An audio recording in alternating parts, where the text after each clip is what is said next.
ആർദ്ര miss ആണ്. മക്കളെ, നമ്മൾ സോഷ്യൽ സയൻസിൽ മാർജിനലൈസേഷൻ എന്താണ്, അല്ലെങ്കിൽ മൈനോറിറ്റീസ് അവരുടെ ഇഷ്യൂസ് ഒക്കെ പഠിച്ച ഒരു ചാപ്റ്റർ ആണ്, അല്ലെങ്കിൽ ട്രൈബൽസിനെ പറ്റിയൊക്കെ പഠിച്ച ചാപ്റ്റർ ആണ് നമ്മൾ അണ്ടർസ്റ്റാൻഡിങ് മാർജിനലൈസേഷൻ അല്ലേ. അതിൽ തന്നെ ഇമ്പോർട്ടൻ്റ് ആയിട്ടുള്ള എല്ലാ MCQs നമ്മൾ ഈ വീഡിയോയിൽ ഡിസ്കസ് ചെയ്യാൻ പോവാണ്. അപ്പോൾ നമുക്ക് തുടങ്ങാം. യെസ്, ഓരോന്നായിട്ട് ക്ലിയർ ചെയ്ത് പോലെ. അപ്പോൾ ഫസ്റ്റ് ക്വസ്റ്റ്യൻ നോക്കിയോ, എന്താണ്? The village spirits are worship at. എവിടെ വെച്ചായിരുന്നു വില്ലേജ് സ്പിരിറ്റിനെ എന്ത് ചെയ്തത്? യെസ്, വർഷിപ്പ് ചെയ്തത്. എവിടെ വെച്ചായിരുന്നു? ഹോമിൽ വെച്ച്, വീട്ടിൽ വെച്ചായിരുന്നോ? ടൗണിൽ വെച്ചായിരുന്നോ? നോ. എവിടെ വെച്ചായിരുന്നു? സ്പെസിഫിക് സീക്രട്ട് ഗ്രോവ്സിൽ വെച്ചായിരുന്നു എന്ത് ചെയ്തത്? വില്ലേജ് സ്പിരിറ്റ്സിനെ യെസ് വർഷിപ്പ് ചെയ്തത്. അപ്പം നമ്മൾ യെസ് കറക്റ്റ് ഓപ്ഷൻ എന്ന് പറയുന്നത്, ഇതിൻ്റെ ആൻസർ എന്ന് പറയുന്നത് എന്താണ്? യെസ്, ആൻസർ എന്ന് പറയുന്നത് ഓപ്ഷൻ എ ആണ്. Okay, ready. അടുത്ത ക്വസ്റ്റ്യൻ നോക്കിയോ. Adivasis are involved in the worship of. അവരെന്തിനെയായിരുന്നു വർഷിപ്പ് ചെയ്തിരുന്നത്?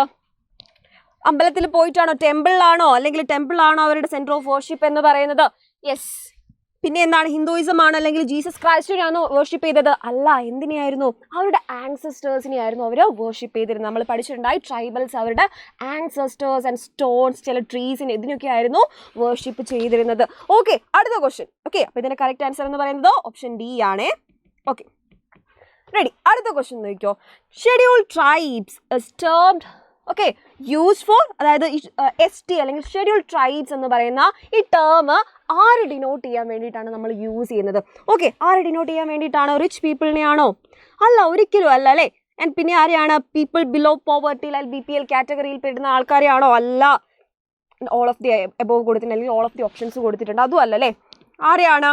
ആദിവാസി കമ്മ്യൂണിറ്റിയെ ഡിനോട്ട് ചെയ്യാൻ വേണ്ടിയിട്ടാണ് നമ്മൾ ST ഷെഡ്യൂൾ ട്രൈബ് എന്നുള്ള ഒരു വേർഡ് യൂസ് ചെയ്യുന്നത്. Okay, yes. Okay, ready. അടുത്ത ക്വസ്റ്റ്യൻ നോക്കിയോ. How many % of India's population is Adivasis? നമുക്കറിയാം ഇന്ത്യയിലെ ടോട്ടൽ പോപ്പുലേഷനിൽ എത്ര % ആണ് ആദിവാസി കമ്മ്യൂണിറ്റി എന്ന് പറയുന്നത്? എത്രയാണ്? 10% ഉണ്ടോ ആദിവാസി കമ്മ്യൂണിറ്റി എന്ന് പറയുന്നത്? നമ്മുടെ ടോട്ടൽ പോപ്പുലേഷൻ്റെ 10% ഉണ്ടോ? ഇല്ല, 10% ഒന്നും ആദിവാസി കമ്മ്യൂണിറ്റി ഇല്ല. പക്ഷെ 10നോട് അടുത്ത് കിടക്കുന്നുണ്ട്. 10നോട് അടുത്ത് കിടക്കുമെന്ന് പറയുമ്പോഴത്തേക്ക് 4 ആണോ? അല്ല. 6 ആണോ? അല്ല. എത്രയാണ്? അറൗണ്ട് 8% ആണെന്ന്. നമ്മുടെ ടോട്ടൽ പോപ്പുലേഷൻ്റെ 8% ആണെന്ന് ആദിവാസി ട്രൈബൽ കമ്മ്യൂണിറ്റീസ് എന്ന് പറയുന്നത്. ഓക്കെ, ഇന്ത്യയിൽ. ഓക്കെ, ഇന്ത്യയുടെ കേസാണേ പറയുന്നത്. റെഡി. അപ്പോൾ നമ്മൾ കറക്റ്റ് ആൻസർ എന്ന് പറയുന്നത് ഏതാടാ? യെസ്, ഓപ്ഷൻ എ ആണ്. അറൗണ്ട് 8% ആണ്. Okay, yes. അപ്പോൾ അടുത്ത ക്വസ്റ്റ്യനിലേക്ക് പോവാം. Who are Adivasis? നമ്മൾ നേരത്തെ പറഞ്ഞു ഷെഡ്യൂൾ ട്രൈബ് അല്ലെ, ST എന്ന് പറയുന്നത് എന്താണ് മീൻ ചെയ്തത്? നമ്മൾ നേരത്തെ ഒരു ക്വസ്റ്റ്യൻ കണ്ടു. അതുപോലത്തെ സിമിലർ ആയിട്ടുള്ള ഒരു ക്വസ്റ്റ്യൻ ആണ് എന്ത്? ഹൂ ആർ ആദിവാസി അല്ലെങ്കിൽ ഹൂ ആർ ട്രൈബൽ പീപ്പിൾ? ആരാണ് മക്കളെ? നമുക്കറിയാം ഒറിജിനൽ ഇൻഹാബിറ്റൻസ് ആണ് ആര്? യെസ്, ഈ ആദിവാസി കമ്മ്യൂണിറ്റി എന്ന് പറയുന്നത്. ആൻഡ് അവരെന്തും കൂടിയാണ് ട്രൈബൽ കമ്മ്യൂണിറ്റി ആണ്, അല്ലെങ്കിൽ ട്രൈബൽസ് ആണ് അല്ലേ. അപ്പോൾ ഓപ്ഷൻ എയിൽ ട്രൈബൽസ് എന്ന് പറയുന്നുണ്ട്, ആൻഡ് ഓപ്ഷൻ ബിയിൽ ഒറിജിനൽ ഇൻഹാബിറ്റൻസ് ആ ഒരു ഓപ്ഷനും കൂടെ കൊടുത്തിട്ടുണ്ട്. അപ്പോൾ നിങ്ങൾ കൺഫ്യൂസ്ഡ് ആവണ്ട. കാരണം ഓപ്ഷൻ സി എന്ന് പറയുന്നത് എന്താണ്? Both original inhabitants and tribals ആണ്. രണ്ടും ഇതിൽ വരുന്നുണ്ട്. ഓക്കെ, ട്രൈബൽസ് മാത്രമല്ല ഈ ആദിവാസി കമ്മ്യൂണിറ്റി എന്ന് പറയുന്നത്, ആരും കൂടിയാണ്. അവരാണ് നമ്മുടെ ലാൻഡിലെ, നമ്മുടെ ഈ ലാൻഡിൽ അല്ലെങ്കിൽ ഇന്ത്യയുടെ നമ്മളെ മണ്ണിൻ്റെ ഒറിജിനൽ ഓണേഴ്സ് എന്ന് പറയുന്നത്. ഓക്കെ, യെസ്, ഒറിജിനൽ ഇൻഹാബിറ്റൻസ് ആരാണ്? ആദിവാസി കമ്മ്യൂണിറ്റീസ് ആണ്. അവരെന്തും കൂടെയാണ്? ട്രൈബൽസും കൂടെയാണ്. ഓക്കെ, അപ്പോൾ ഇതിന് കറക്റ്റ് ആൻസർ ഏതാണ്? ഓപ്ഷൻ സി ആണ്.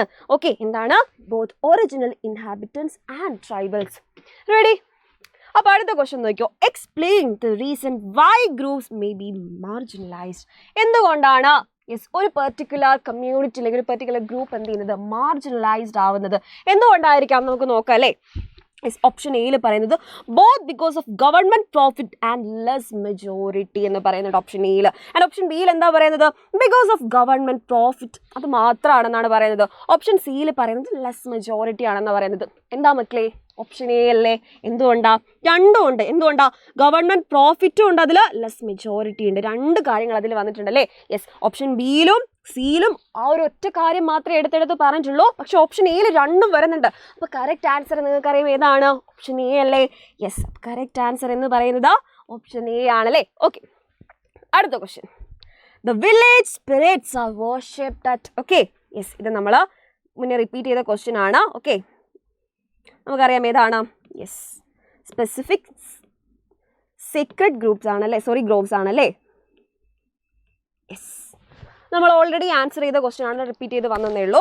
ഓക്കെ, കുഴപ്പമില്ല. അടുത്ത ക്വസ്റ്റ്യൻ നോക്കിയോ. Who plays a crucial role in upholding the law enforcing fundamental right? ഇന്ത്യയുടെ കേസാണ് പറയുന്നത്. ഇന്ത്യയിൽ അല്ലേ യെസ് നമ്മളെ ഫണ്ടമെന്റൽ റൈറ്റിന്റെ യെസ് ഗാർഡിയൻ ആരാണ്?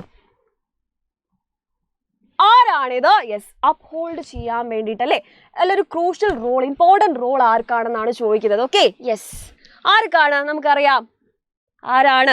ജുഡീഷ്യറി ആണോ? ജുഡീഷ്യറി എന്ന് പറഞ്ഞാൽ ജസ്റ്റ് കോർട്ട് മാത്രമായി പോയി അല്ലേ, അല്ലെങ്കിൽ ആ ഒരു മൊത്തം ഒരു സിസ്റ്റം മാത്രമായി ഇപ്പോൾ അതിലെല്ലാം ഇൻക്ലൂഡഡ് ആണ്. ഈവൻ ഡിസ്ട്രിക്ട് കോർട്ടായാലും ഹൈക്കോർട്ടായാലും ഒക്കെ ഇൻക്ലൂഡഡ് ആണ് ജുഡീഷ്യറി എന്ന് നമ്മൾ മൊത്തത്തിൽ പറയുമ്പോഴത്തേക്ക്. ആൻഡ് ഹൈക്കോർട്ട് എടുത്ത് പറഞ്ഞിട്ടുണ്ട്. ഓക്കെ, ഹൈക്കോർട്ടല്ല നമുക്കറിയാം. ഓക്കെ, ഹൈക്കോർട്ട് എന്ന് പറയുമ്പോൾ ഒരു സ്റ്റേറ്റിന് അണ്ടറിൽ വരും. ഹൈക്കോർട്ടിനുണ്ട്, ബട്ട് സ്റ്റിൽ എന്താണ് യെസ് സുപ്രീം കോർട്ടും ഉണ്ട് അല്ലേ. യെസ്, അപ്പോൾ ഹൈക്കോർട്ട് മാത്രമല്ല എന്താണ് സുപ്രീം കോർട്ട് ഇവിടെ ഓപ്ഷൻ ആയിട്ട് കൊടുത്തിട്ടുണ്ട്. അപ്പം നിങ്ങൾ എന്ത് ചെയ്യും?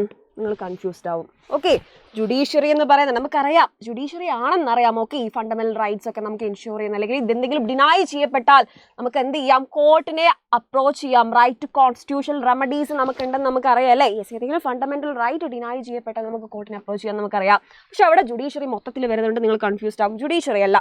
ഓക്കെ, ഓപ്ഷൻ ബി അല്ല. ഓക്കെ, അപ്പം നിങ്ങൾ ചോദിക്കും ഓപ്ഷൻ സി ആണോ? ഓപ്ഷൻ സിയും അല്ല. ഏതാ മക്കളെ? യെസ്, ഓപ്ഷൻ എ ആണ് കേട്ടോ അതിൻ്റെ കറക്റ്റ് ആൻസർ എന്ന് പറയുന്നത്. യെസ്, ഓപ്ഷൻ എ ആണ്. Okay, all of the above വരില്ല, ഓൾ ഓഫ് ദി ഓപ്ഷൻസ് ഒരിക്കലും വരില്ല. കാരണം യെസ് ജുഡീഷ്യറി നമുക്ക് മൊത്തത്തിൽ പറയാൻ പറ്റില്ല, ഹൈക്കോർട്ടും പറയാൻ പറ്റില്ല. ഓക്കെ യെസ്, അപ്പോൾ ഇതിൻ്റെ കറക്റ്റ് ആൻസർ എന്ന് പറയുന്നത് സുപ്രീം കോർട്ടാണ് കേട്ടോ. യെസ്, ആർക്കാണ് ക്രൂഷ്യൽ റോൾ ഉള്ളത്?